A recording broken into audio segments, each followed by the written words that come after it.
to Washington from California. Who knew that my sister Laura and I would get lost in a small town called Ashland, Oregon?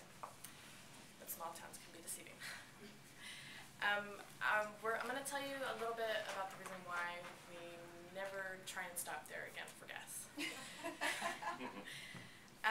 Me and Laura, we take this trip from, well, we moved from Washington to California, so we try and make a trip back up there about every 4 to 6 months to go visit family and friends, and we get all kinds of excited for it. We like taking road trips together.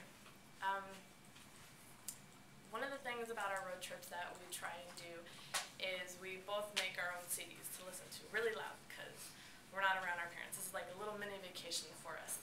So, which is kind of interesting because at that time I only listened to rap and R&B and she only listened to rock and techno. So that made for some very interesting arguments between us. And I was the driver most of the time. I just wanted to kick her out of the car. Now, we normally only had to stop for gas about 2 or 3 times in the trip. So this time we were getting low on gas and we saw this exit for Ashland, Oregon.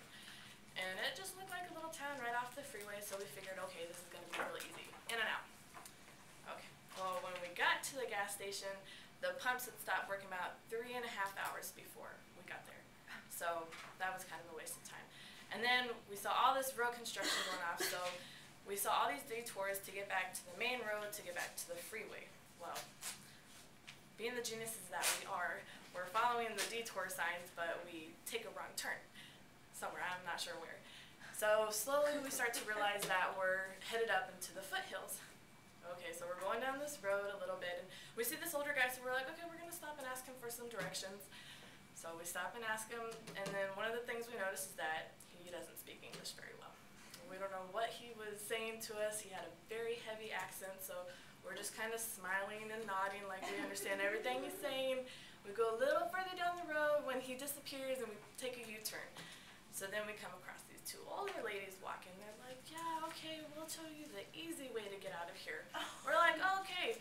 Well, we should have written down the directions because it seemed like it was take a left here, take another left, a right, and we just got really turned around. So eventually we made it out and back to the freeway. I'm still not sure how that happened. Okay, now you know the reason why we didn't ever want to stop for gas again in Ashland, Oregon.